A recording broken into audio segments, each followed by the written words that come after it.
I was going through about 500 pages of notes here, trying to organize some thoughts on justice and mercy and covenants. And in the process of that, I came across a bullet here in my notes that says the point of being mixed together in mortality, to give as much as you can to those below, and to receive as much as you can from those above. So it was just one bullet and two sentences. And as I read that, my head filled with the ideas I'm going to present right now. And it was about 20 minutes from start to finish. And I cranked out these slides and I'll share them with you now. As I was doing this, a bunch of recent interactions with people came into my mind, and I feel like this is a useful way of presenting this information, at least at this level, just sort of getting it out there. So the point of being mixed up in mortality. Lately, we've been talking more and more about this idea of different categories of people being on the earth right now, and we're all mixed together. We're all mixed together. We have free association with each other, and that is a unique property of mortality. It is not that way in the eternities. We do not have free association with one another there. We are grouped in like groups. So the people that you will have the greatest access to will be most like you are. And for some of us, that will be a situation that can only be described as heavenly. And for most people, it will be quite hellish. And anyway, speaking of hellish, let's talk about marriage. Sorry. So I have quite a sense of humor when it comes to this. I'm just going to put a preamble on this. I love my wife very much. We've had extraordinarily rich years together. We've been married 14 years now, next month. And I think, hopefully I'm counting that right. And it's been a very, very rich 14 years. And, but, having been through that, and also more importantly, having a lens on the experience of so many others, I find the topic hilarious because there's such a deviation from the public face of what marriage is and what it actually is. And of course, my perspective on this is skewed. I'm a male. And when I look at the composite of the experience of my brothers in this, most of whom are ahead of me in years, I just think it's hilarious how far the public image of marriage is from how they would describe it. So I think that it's a very good thing to air the laundry in terms of sharing how things really are instead of how things are perpetuated in this myth. I don't think we do a good enough job of distinguishing between how things could be and how things are, and I think that's very unfortunate. And it plays out in the fact that most marriages are not living, in the sense that they're not getting better, they're getting worse and quickly. So anyway, but this isn't going to be a depressing presentation, I don't think. I think it's going to be realistic and very practical. So it's not too long. Well, I don't have too many slides. I'm not sure how quickly we'll get through it. But one question that no one has asked me, but I think a lot of people are thinking, or else you're brain dead, is why do you talk so much about dating and spouse selection and marriage? It's actually kind of surprising no one's asked me that, but maybe you were wondering, maybe you were afraid to ask. I don't blame you. So here's the reason. This is the reason. It turns out that if you were to organize everything that can be said or done in life, what you'll find is that things are hierarchical in terms of, well, everything, but specifically what I mean is in terms of value and in terms of purpose. So you really need to prioritize things in order to get the most out of life. They're the most valuable things in life, and it doesn't matter what we're talking about. The most valuable things are um, least tolerant of competition.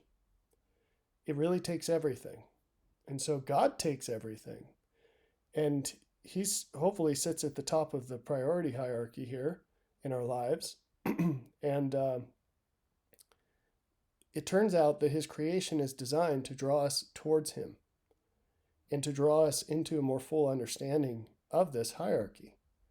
And the reason for that is because there's so much to him that it requires all of this other stuff for us to even start to have a clue that we have even a clue about what he really is, who he really is, and what he's like. And it's all intentionally designed for that purpose.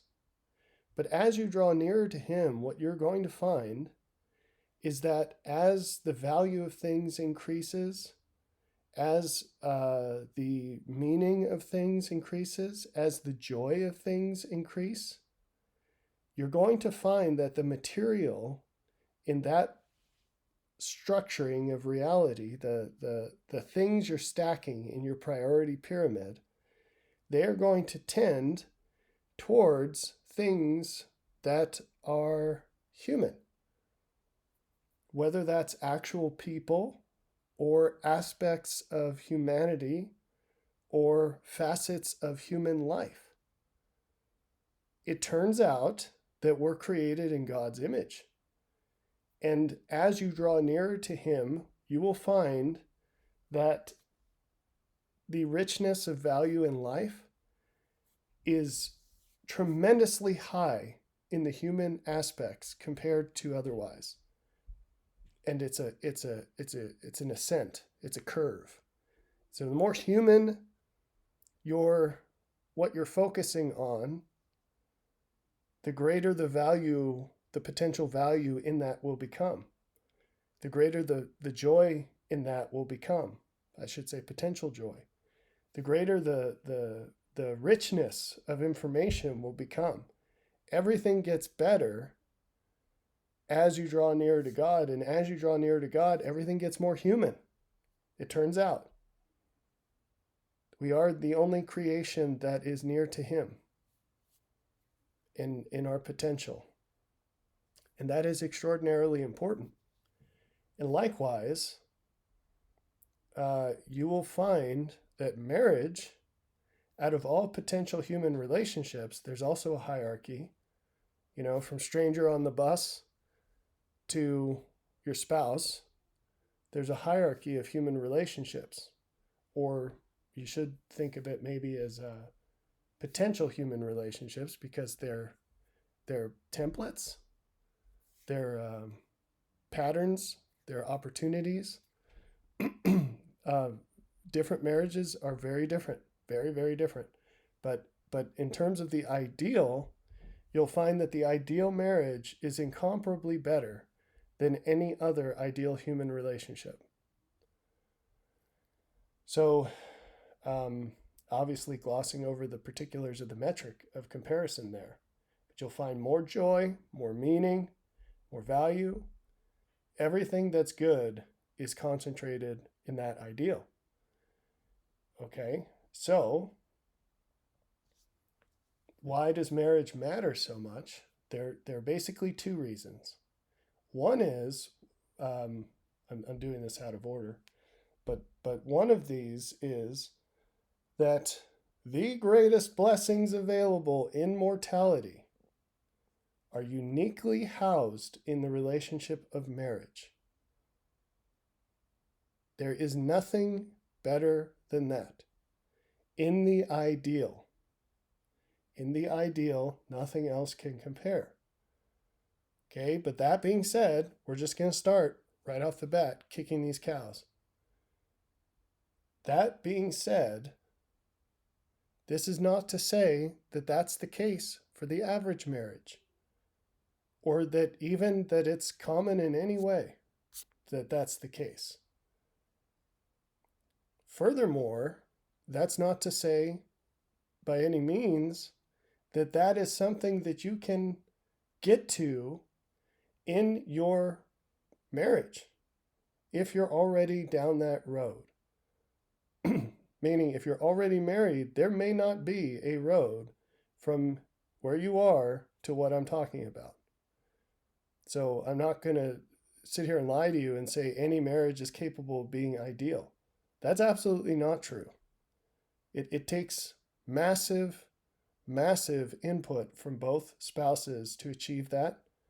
And frankly, I find it very hard to believe that there are many out there who are willing to do it in the first place, but having not done it for at least a little while, there is this sense in marriage that there are things that are non-recoverable, and that it's also that way in life. Neither of these two things are appealing for people to hear.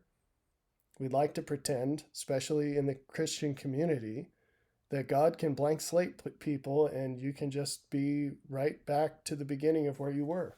It's a very appealing message to all people that nothing you ever do really matters because you can always hit the reset button. But life isn't classic Nintendo, right? If it was, my one of my sons would be a whiz and he'd be the supreme governor of the universe at this point. But um, you can't just hit the reset button and start off where you were before with the advantage of all the things you've learned in the meantime and speed run life. You can't do that. It doesn't work that way. So if we had time, I could give you a bunch of specific examples, but if you're an honest person with your eyes even halfway open, you know what I'm saying is true. That there's just things that you can't do over again in life. Okay, so what we're talking about is mostly what is available for other people who are younger than you. Probably your kids, hopefully your grandkids, if not your kids. But this is for future generations because you've already rolled your dice. You've made your bed already. And that's not to say that there's not a tremendous amount of benefit that can be done, and most of this presentation is about that. But just up front, I will tell you more people in the end times will encounter marriages closer to the ideal than any other time in history. The ingredients are all there in abundance. It still is not going to be a majority case of people. However, when the dust settles, it will be a greater percentage of married people. More people will be closer to the ideal than at any other time in history once the dust settles. So that's a sobering thought because if you just put two and two together from what I've said, which you may not have, what I'm saying is if you go through that fire and you are on the other side when the dust settles, I guess I suggest the possibility that you will not be married at that point. And the reason is going to be that your spouse will probably be dead.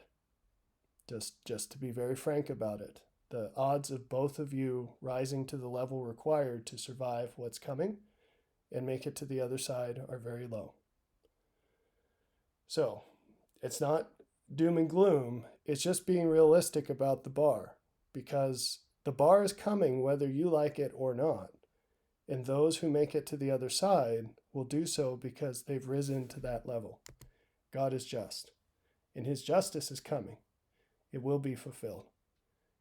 So anyway, in spite of the fact that if you're watching this, the odds are next to zero that what I'm talking about with the ideal marriage applies to you, the odds are very high that it could apply to your children or grandchildren, although that would necessitate a radical change in who and how you are from how you've oriented your life so far to how you would need to orient it to serve your children and grandchildren in the way that I'm describing here.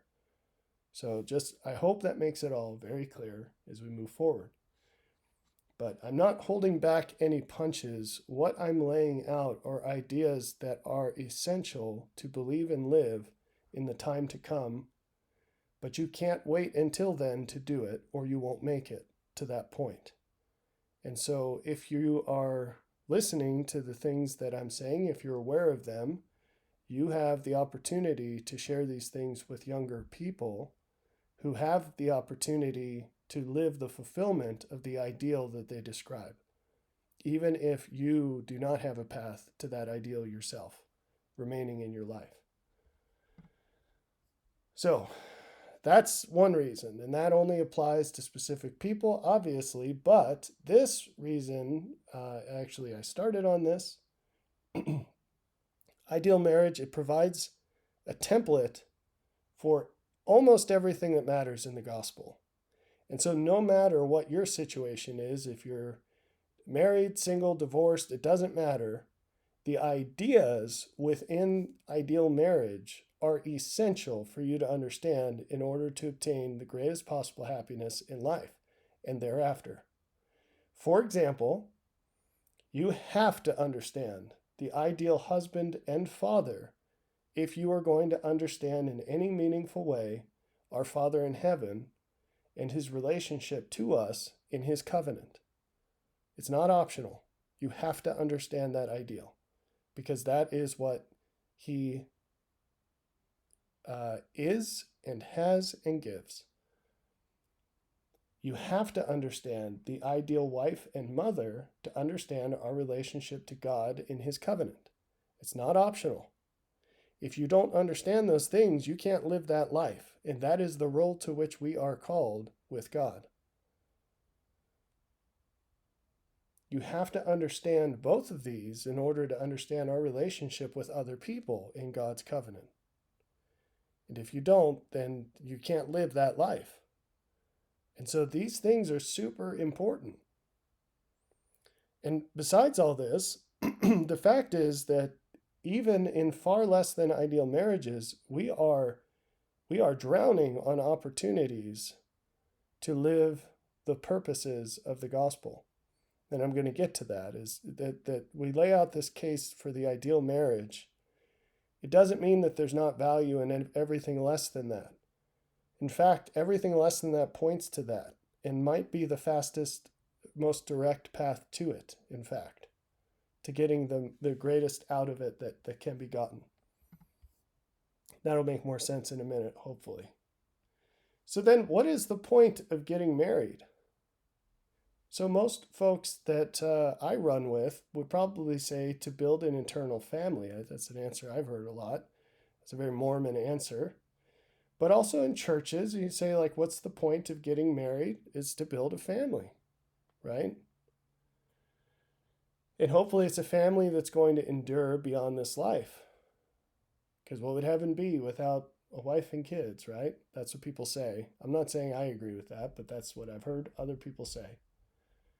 Well, I am going to push back against this. Because if that's the point, then we've got some problems. We've got some problems. And let me demonstrate why. The short answer is because hardly any marriage will endure eternally. Hardly any marriage will endure eternally. The percentage is tiny, tiny, tiny.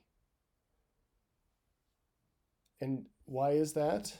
Well, what does it take for a marriage to be eternal? Again, it's not my answer, but I think a lot of people I know would say the right ordinance, the right religious rite. You have to be married by the right person. A lot of people would say that. Probably other people would just say, well, getting married, that does it. That's all it takes. That's all it takes. I guess you could disprove that second view, although it's probably the majority view, by pointing to Jesus' conversation with the woman at the well. She had been married a couple of times, and the question was, sorry, I'm mixing two stories here. She had been married a couple of times, and the guy she was with currently was not her husband legally. There's another story where the Pharisees, they present the situation to Jesus of a woman who had been married a couple of times, and they said, whose husband is she going to be in heaven? And Jesus said, none of the above, because the angels are not married or given in marriage. He wasn't saying that there aren't married people in heaven. He's saying that the caliber of person that this woman was, those kinds of people are not married in heaven. It's not something that applies to the lower thresholds of um, the human race. There's a standard. Um, so it's not something that is common, and it's not something that's easy. But what is the criteria? Um, Instead of launching into some like scripture battle argument of this, I'm going to share with you something that God shared with me. I want you to imagine um, for a second that you're dead, and whether this is immediately after death or in the resurrection, it really doesn't matter. But suppose there's some time in the future where God changes your understanding of things. And all of a sudden, instead of seeing things as you see them now, you see them more like they really are. And the same goes for everyone around you. So I want you to think for a second about a situation where everyone sees everything about you to the extent that you see it. In other words, you are known to the extent that you know. And I want you to imagine how that's going to change the perceptions of your spouse regarding you. And I want you to imagine how that might change your view of your spouse. Now, I know that it's nice to think that you actually know the person you're married to, but I think that you will agree with me that they probably don't know you as well as you know yourself. This is not always the case. There are people out there who know their spouses better than their spouses know themselves. But the point is that there's a difference. One way or the other, it doesn't really matter the direction of it, to my point. So that's one issue, is that there's a difference in how much people know themselves versus other people. The other issue is this: you don't even have to imagine the afterlife to get into this. How many stories have you heard of some person, this couple that's been married for a long time, and then out of nowhere, one of the people does something that just seems like a shock. It's so different and out of character for them. The mom that kills her kids out of nowhere, or the dad that ends up on some coke banger, coked up affair thing for like 2 weeks and comes home and like his whole life's ruined, or whatever happens. But these things happen all the time. They happen all the time. You probably have 6 people you know personally who this has happened to, or who might be the person that went off the rails. So what changed? What changed was just the situation. That person, character-wise, we're on a continuum, a line, and it has ups and downs over time, but there's a trend. There is a trend. And if someone shocks you like that, it means you never knew them. You never actually knew them the way you thought you did. And sure enough, when these things happen in life, the spouse who's surprised, it's a real ego death for them. It's like everything that they leaned on in life is turned upside down because they put so much confidence in the fact that this part of the mystery was figured out. And now to see it crumble, it calls into question everything that they leaned on. Not to mention a very significant chunk of their very deep desires and emotions and sacrifice and suffering was tied up with that person. And now it's like it's a retrospective revision of value, and it hurts. So if that can happen in life, how much more do you think that's going to happen in death and resurrection? And how confident are you that if you're given an increment of understanding to see all people as they are, to some extent at least, how confident are you that what your spouse would say about you today and feel about you today is what they would feel about you then, and vice versa? Because I believe that you would be hard pressed to point me to a single example of a married couple who would not radically change if that happened. Radically. And I'm not saying both of them would end up with the same perspective, but where at least one would not have very different views about their marriage than they had before. And again, I don't think you have to stretch that much on this because, again, some of you know yourself to be very different than the spouse your spouse thinks you are. You know the deep, dark secrets that you haven't fixed. And some of you know your spouses have no clue who you are, but on a much better side of things. Like they don't see just how good you are. And everything in between. Now, the shift in paradigm is not limited to the couple.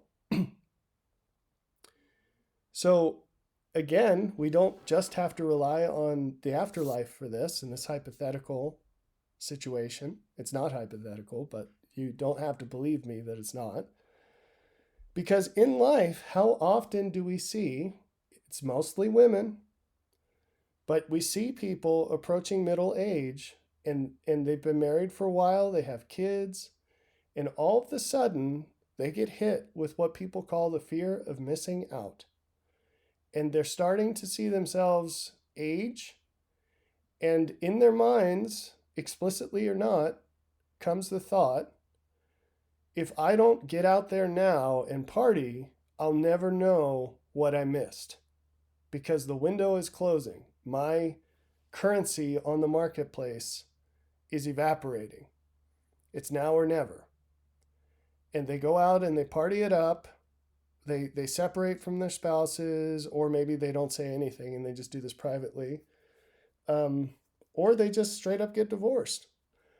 And usually they'll lose a bunch of weight before they do it. It's like some perverted moth turning into an even more disastrous butterfly or something.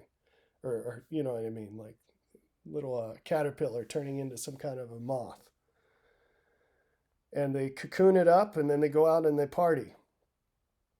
This happens all the time in life for this fear of missing out. So, you know, we don't have much respect for those people. It's a really trashy thing to do. But in the eternities, it's not this desire to party it up. It's the fact that reality is starkly different than you thought. And when the blinders come off because we receive this increment of awareness in the resurrection, and we see other people more correctly, we see ourselves more correctly, and we see our spouse more correctly, I'm telling you right now that the people who ended up putting way more into it than they received in return, they're going to look around and say, you know, I'd rather be with this other person, not my spouse, because they really just didn't love me. And I'd rather have a better situation with someone who actually cares about me, at least a little. And you can't really blame them for that. Do you get what I'm going for here? These are probably thoughts that you've never considered. I think what happens is you get these, and it's mostly men who go around bragging about how their wife is so much better than what they deserve. It's the greatest thing that ever happened to them, you know, whatever. They don't understand how dangerous that is. And I'm not saying because secretly their wife is like, yeah, idiot, you're right, and I wish you would just step it up, and I'm going to divorce you as soon as I lose some weight. That is the case far too often, but maybe she's like, yeah, well, I'm glad to be there for you, and I love you, and everything's great. Okay, but God's justice is not going to tolerate that situation. You can't be in a situation that you do not merit eternally. It doesn't work that way. Mercy has to be replaced with justice. Mercy is always time limited. It always is.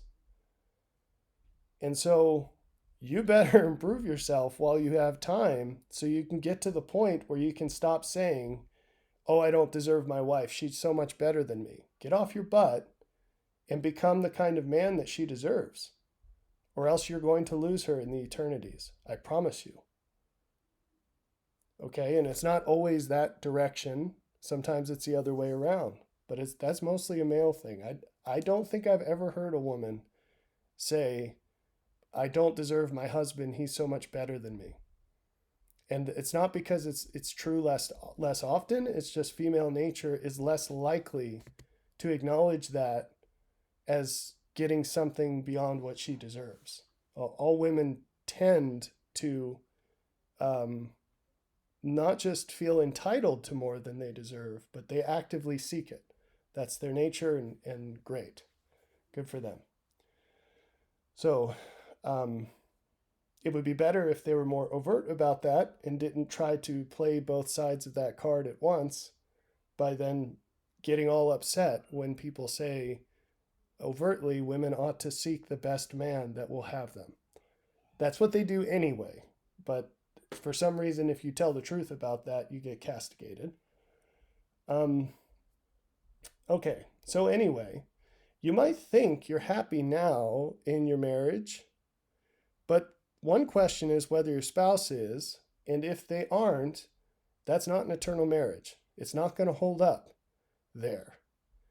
And then the other thing is, okay, so you're happy now? Whoopity doo.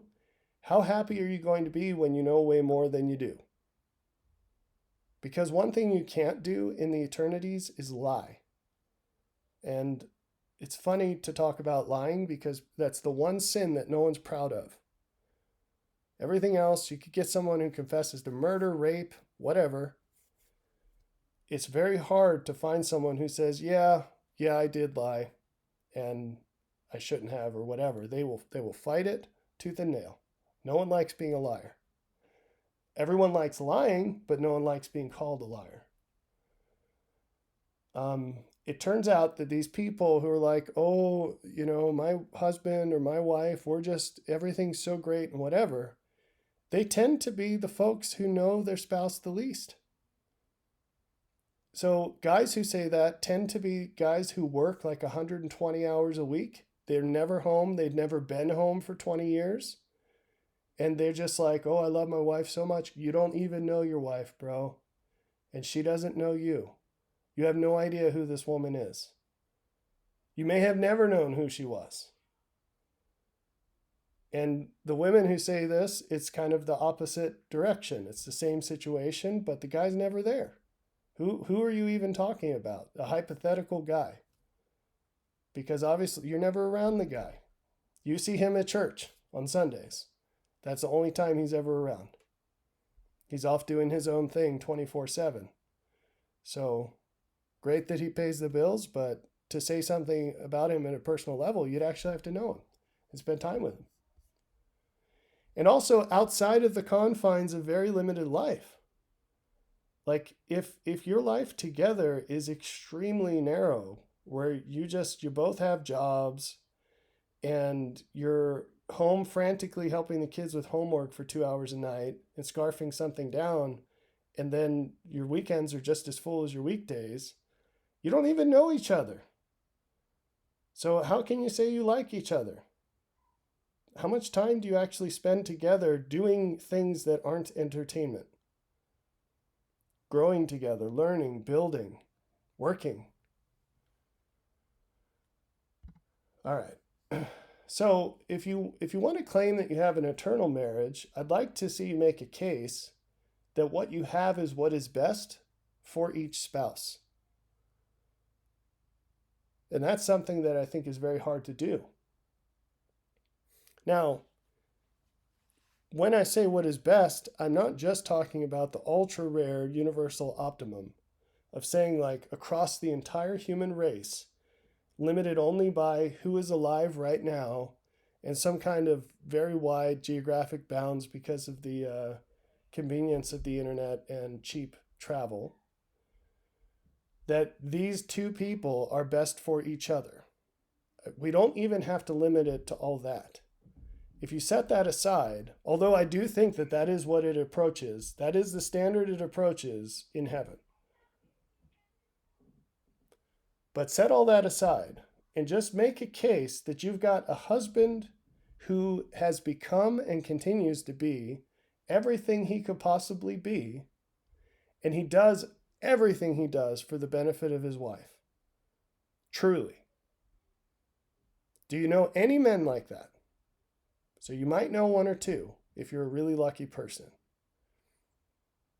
Then flip that around and ask the same question for the wife. Is that wife everything she could possibly be? And does she do everything she could for the benefit of her husband? And if you have found me someone for whom that is true, for the guy and the gal, then we have a very rare and beautiful thing on our hands. And let's all get together and pray that the Lord will seal them eternally. And if it's less than that, good luck. If it's less than that, then that's not something I would participate in as far as some kind of like whatever kind of sealing thing that might be going on. That those aren't two people I would want to marry. I wouldn't want the Lord holding me accountable for the success of that relationship in any way. All right, so let's come back to the question then what's the point of getting married? It's like the disciples said to Jesus when he said that you shouldn't divorce each other. They're like, well, what's the point of getting married then? Like, who would do this then? Like, why would you tie yourself to this situation if you don't have an escape valve, right? Or and he says in another place, with men it's impossible. He says rich people hardly enter into heaven. And they say, well, who the heck could get there? And he says, well, with men it's impossible. With God, all things are possible. So what's the point of getting married? I'm not going to dispute that the purpose is to build an eternal family, but I will tell you, I don't know anyone who's following that recipe. And by the way, it starts before you get married. And that's part of the problem, is that guys and gals alike don't have a clue as to what's actually important in life until they get closer to 40. The problem is they've both already made all the decisions that are going to determine the quality of their lives for the second 40 years. And this is one reason among many why it's very important for women to marry guys who are older than them, and for men to not mess with this until you have more of a clue. But for both men and women to lean very heavily on wise older people to help guide them in this choice, because it's astronomically important. It's astronomically important, and the odds of you doing the right thing on your own are basically zero. Because by nature is pretty much all you're going to have to lean on when you're 18, 19, 20 years old. And by nature, you are not going to go for anything close to the most important choices. Your valuation is just going to be totally jacked up. All right, so if the vast majority of the experience of marriage is not for building an eternal family, what's it for? Here's the answer. To give as much as you can to those below, and to receive as much as you can from those above. And above and below, what are we talking about? Light and truth. That's the above and below is their position in the hierarchy of heaven. But do they have more light and truth than you? Then your job is to receive as much as you can from them. Do they have less light and truth than you? Then your job is to give as much of your light and truth to them as you can. What does that look like? It spans everything but it's just about service. You're doing everything in your power to help them improve as much as they're willing. And beyond that, to receive good things, even if they're not willing to become like them. So here's the good news. This idea is not specific to marriage in any way. Marriage is its full fulfillment, but it's not the only application. It's the whole point of mortality. it doesn't matter what you're doing or what situation you find yourself in right this moment. That is what you're meant to be doing, to give as much as you can to those below and to receive as much as you can from those above. It just so happens the framework of marriage is the most efficient way of doing this, but also the greatest potential way of doing it. More can be received through this than and given through this than in any other way. And so even if you have a marriage that is way far from the ideal, you can still maximize how much you give and how much you receive in that marriage, because it still has a bunch of the properties of marriage that are shared with the ideal. It's a wonderful vehicle for transmitting light and truth. So here's the irony of this. If you follow this recipe of maximizing the good you can do and give, and maximizing the good that you recognize and value and receive, that is actually the best way you can move towards an eternal marriage. Even if you're in a situation that will never be an eternal marriage, it's still the best way to approach that. And if you're not there yet, you haven't married someone yet, what I just described, that is the way to maximize to choose the partner with whom you'll have the maximal chance of obtaining that ideal. And so we're going to go through some practical examples of that, but you want to look for someone who, well, we'll get to that because it's gender specific. Dun, dun, dun. Okay, so let's just explicitly pop this bubble. This idea of equally yoked spouses. Let's just dismantle that. Where there are any two people, one person is going to have more light than the other. That's just the way it is. It's always true. You cannot escape it. Although who that person is can change over time. It can invert. One person could outgrow the other. One person could decay faster than the other. But at any time between any two people, one will have more light than the other. It's very important to understand and believe that. So when we talk about the distinction between an eternal marriage and a marriage that's not going to endure in the eternities, that's not actually the point. The point is whether the light differential between any two people in a marriage is recognized or not, and how accurately the degree of it is recognized. And I should say valued, because most people resent that difference. Most people resent that difference from either direction. If someone finds out they have greater light and truth than their spouse, they get upset. If someone finds out that their spouse has greater light and truth than them, they get upset. And in both cases, those are both things worth celebrating because you're fulfilling the purpose of creation, or at least you have the opportunity to. If there were no difference, you would not have any opportunity to do that. All you'd be doing is weakly emulating what already exists in heaven. And what the heck is the purpose of that? That's like optionally leaving your house and then getting your hands on some plastic playset, kitchen playset out of the trash, setting it up in the woods, and just pretending like you're living in a kitchen, a real kitchen again. Why would you do that? What benefit is in that? And that's about how silly it is to look for a spouse that's quote unquote equally yoked to you. They won't benefit from that, and you won't either. That's if you can find it, which I'm telling you right now, you can't. If you think you're in that situation, you just don't know which spouse has more light. And if you're in that situation, I can almost guarantee it's your spouse. And you might think you're equally yoked, but they don't. They know that they have more light than you do. And there's abundant evidence for this, and they're just not doing their job of helping you to grow. They're just avoiding you. Okay, so here's a depiction of this equally yoked business. when we ask the question, who's the ideal partner, you might say, like, whoa, I'm really high in this pyramid. I want to find someone just like me, someone who loves the Lord as much as I do. Well, that's a really bad idea. Why?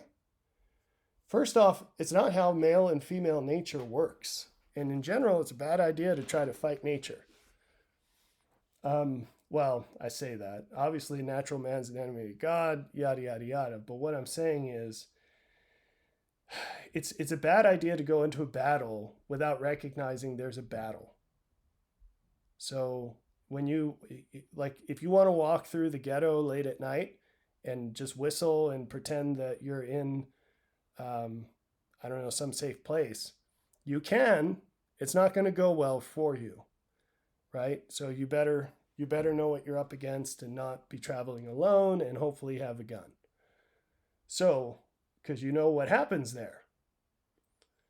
So that's the first point. Now I'm going to get into more about how male and female nature works with this differential. But the second point is this, and hopefully it's a little bit more obvious, because people are a process. And there's no such thing as equally yoked. There's only a such thing as equally yoked right this second. Even that, like I've said, I think is an illusion.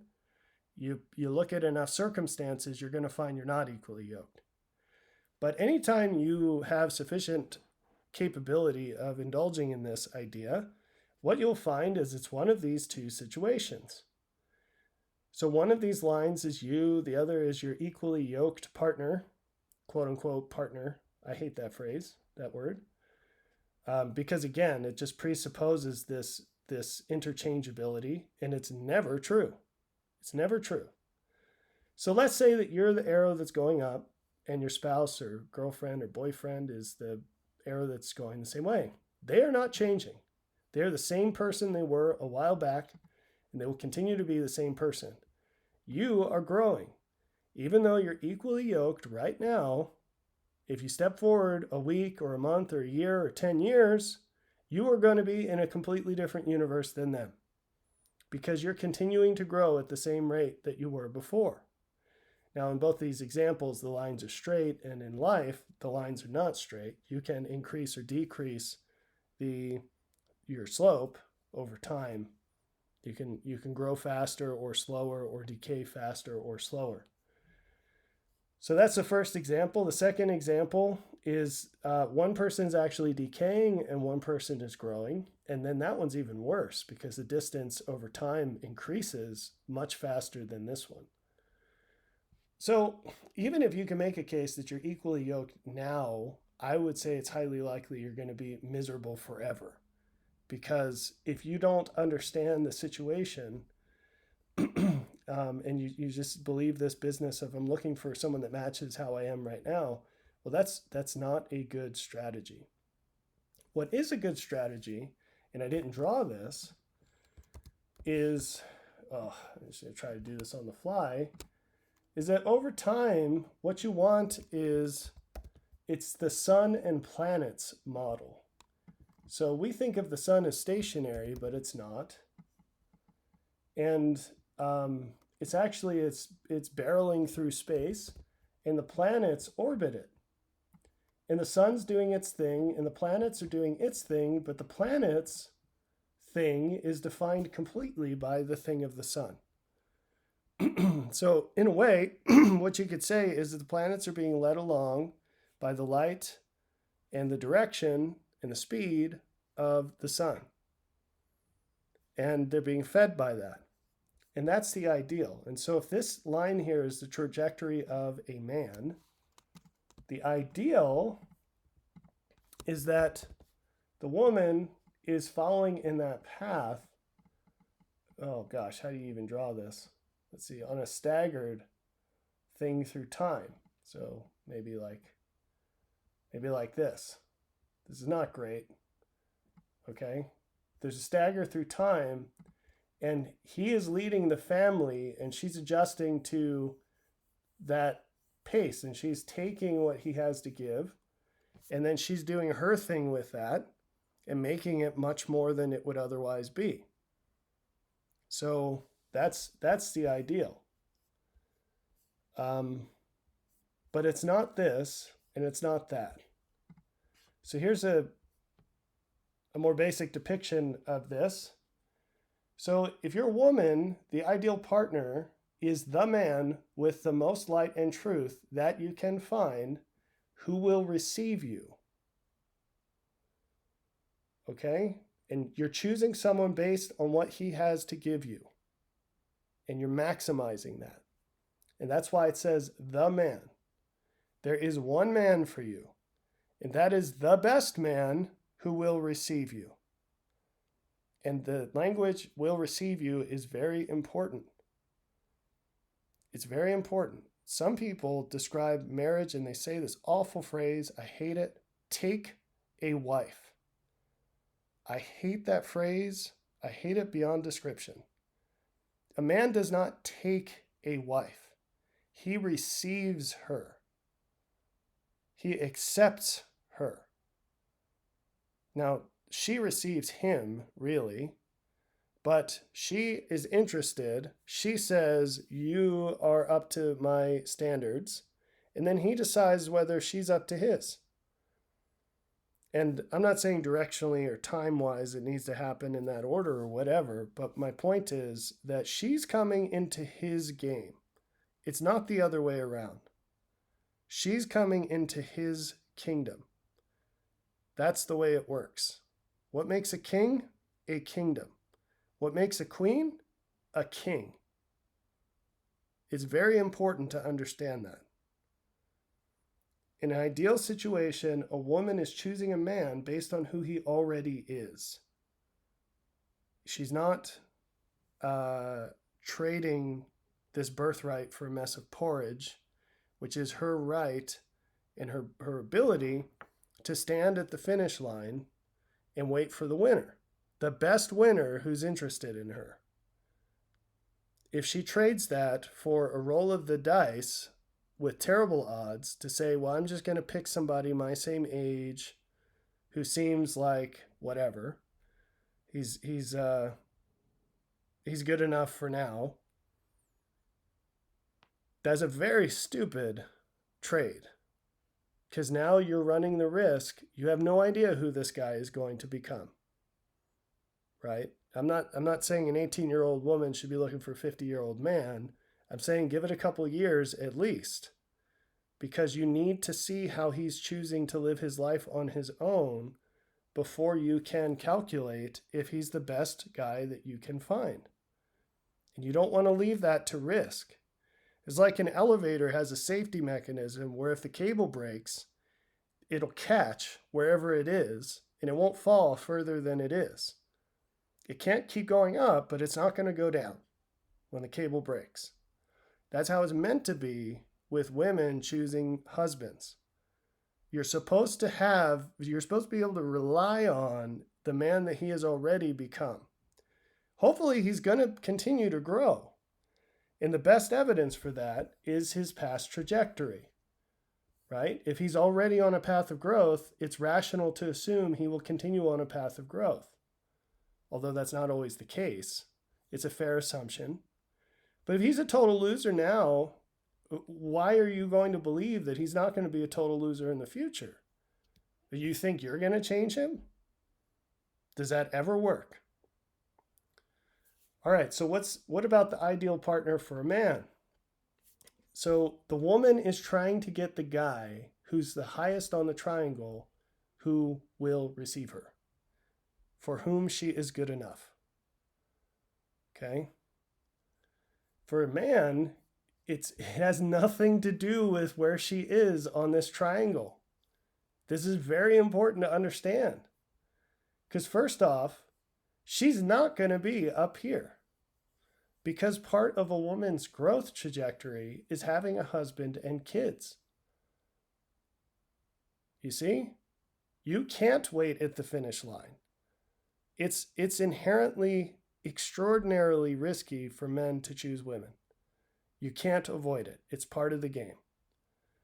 What you're looking for is growth potential, not actuated growth, not growth that has actually happened, but potential. There are many reasons where you can't look at her track record and say, well, I'm going to project where this line is going to be. You can't do that with a woman. First off, they change. Their whole lives, they change. They're not consistent. Okay? That's just the way it is. So even if there is some kind of pattern, you should not be surprised if that changes 100% the second you marry her. Okay? You should expect that. But the second thing is, in order to have a trajectory, you need time. That's the same reason a woman should be looking at a guy that's a couple years older than her. You have to have time to see how it's gone.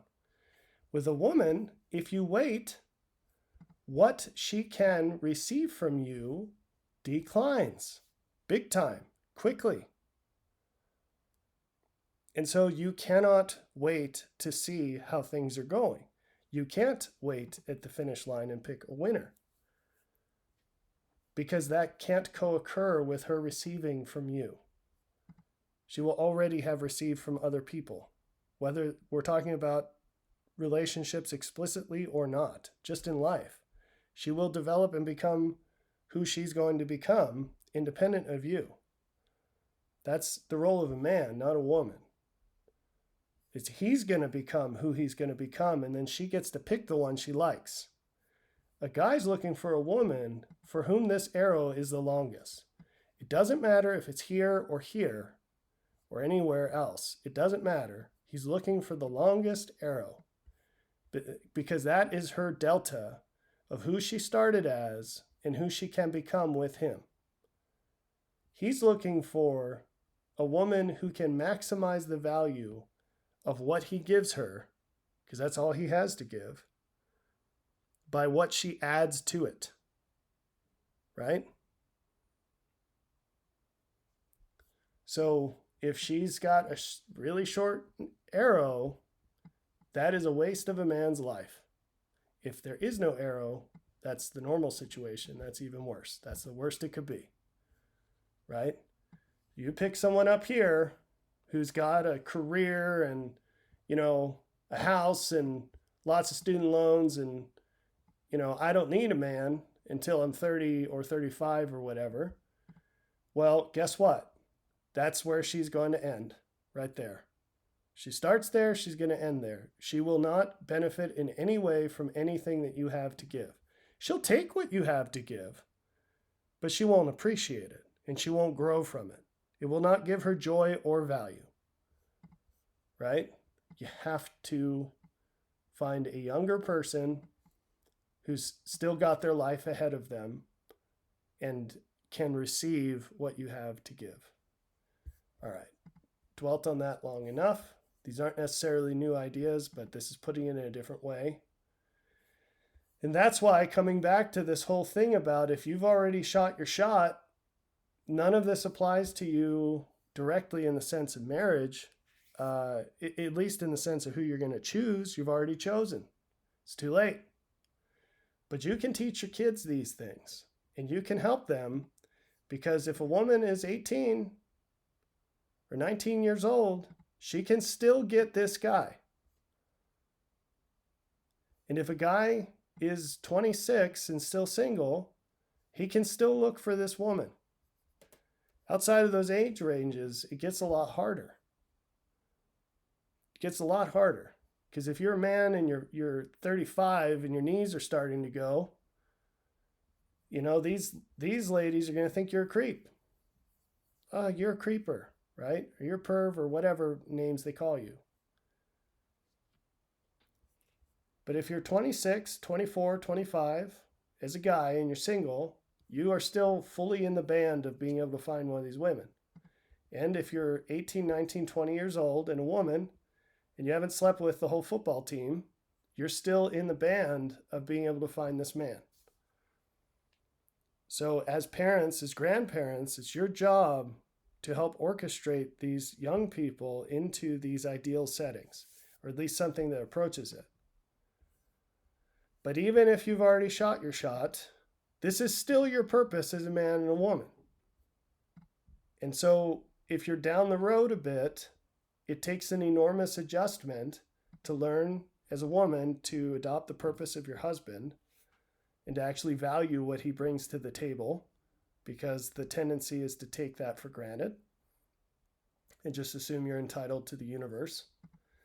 And then for a man to start actually living like a man and become a person who has something to give and become the kind of person who lives to give it. And those are rough adjustments. And it's hard to teach an old dog new tricks. But if you're still alive, there's still work to be done. All right, now finally, I want to end here. These are big ideas. I'm going to try to keep it brief. Marriage is a wonderful case study to help start to understand just how messed up our ideas of value are.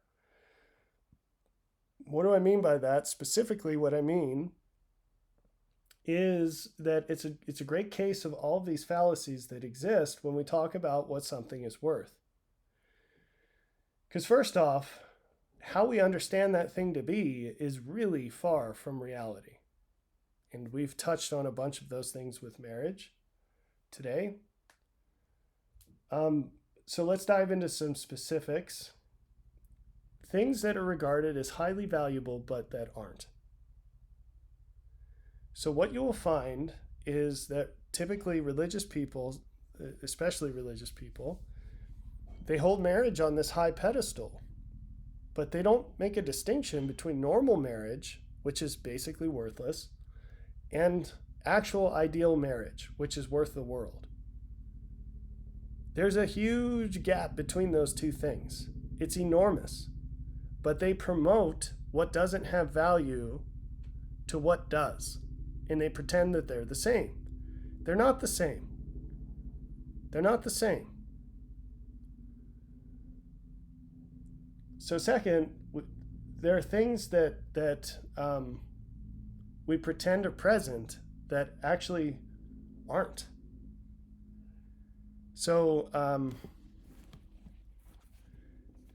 again, with the ideal marriage, I guess this I'm not sure how to explain this in a way separate from what I just did. In the ideal marriage, there are things that are very valuable. And those are not present in a common marriage. But people pretend they are, and it's not the same. What would it be like to actually know someone fully, being your spouse, and for them to know you fully, and for you both to believe that this is the person you want to be with more than anyone else in the world? You think about that.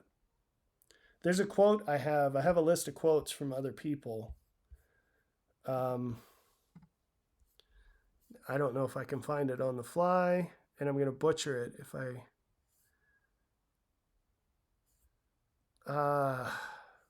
it's something like if you make it to the point where you're a reliable person, then you've already become a great person. Like you've achieved something that's rare and valuable. That's not at all doing justice to the quote. Maybe I can find this later. But just to be a reliable person who, through thick and thin, so when we talked about knowing your spouse, really what you mean when you say that is, I've been here while we've gone through some slice of life. That's what you mean. That's not knowing someone. This world consists of a big old bucket of all possible things that could happen. And for some reason, we don't look into that bucket, although it's really obvious. Like everyone knows somebody who has died from cancer or has had cancer.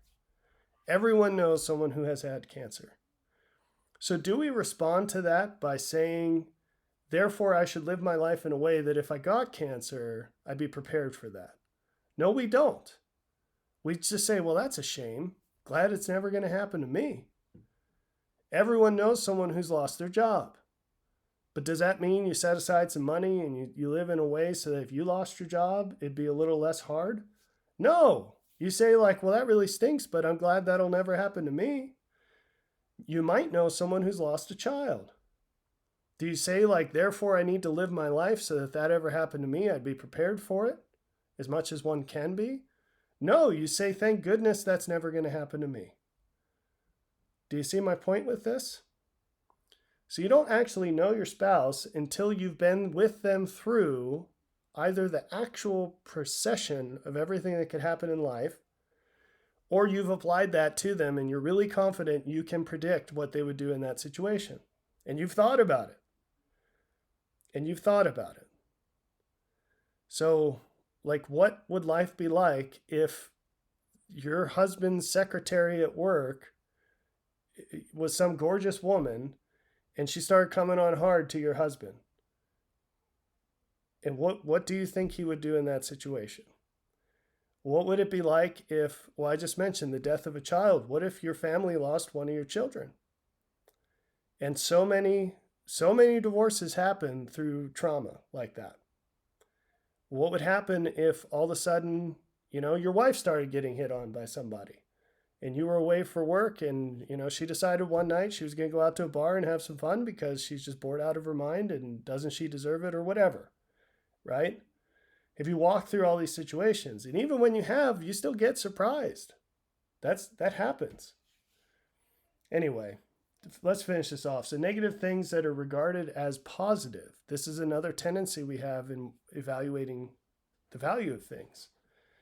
We celebrate things that are not good as if they were good. That's people saying, oh, we're equally yoked. We're just perfect for each other. No, you're not. First off, no, you're not. But second off, what a lame waste of mortality that of all the people you could have married, you picked the one person who has nothing to offer you except everything you already have. That is such a ridiculous waste of the opportunities in life. And again, I've never heard any woman celebrate that because women overtly look for men that are better than them. They want the best man they can find. Men do not do this, but women do. So they have really high standards and good for them. But you won't find a woman bragging about how her husband is no better than she is. It's never going to happen. Because it's not a good thing. And they're smart enough to know that, right? I think if there were a guy to say, like, wow, my wife is so lucky to have me, he wouldn't do very well. So I don't think that's tolerated either. Maybe that's why I've never heard it. Have I heard it? I don't know. Um, that would be funny if someone stood up in church and said that. So they say all the time, the teary guys, oh, my wife is the best thing that ever happened to me. It'd be so funny to have a guy get up and say, I'm the best thing that ever happened to my wife. Now, I know men for whom that is true. And I think that's a good thing for their wives. That's something that they won the lottery, Good for them. They got the golden ticket. Anyway, tremendously valuable things that could be present but aren't. This is the last thing, and it's really important. So, as we cruise through improved ideas of the value of things, invariably what happens is we discover things that are very valuable that we do not have. But we could have things that should be part or could be part of what we're experiencing or what we're doing, and we don't have them. And then the question is, how do you respond to that? Well, you go out and you get it. And if for some reason you've made choices that mean that you can't go out and get it, or you can't go out and get it in a way that God would approve of, then you should do whatever you can to help other people who haven't made your choices yet so that they can go out and get it. And then they don't have to. This is the idea of building a bridge so that the people behind you don't have to cross the ravine. All right, I'm going to close this out, and we covered a lot of ground, so I hope you find this valuable, and I hope that you share it with people, especially people who are young enough for whom these marriage decisions are still future, but also with people who are married who maybe could benefit from an adjustment in the way that they see that marriage.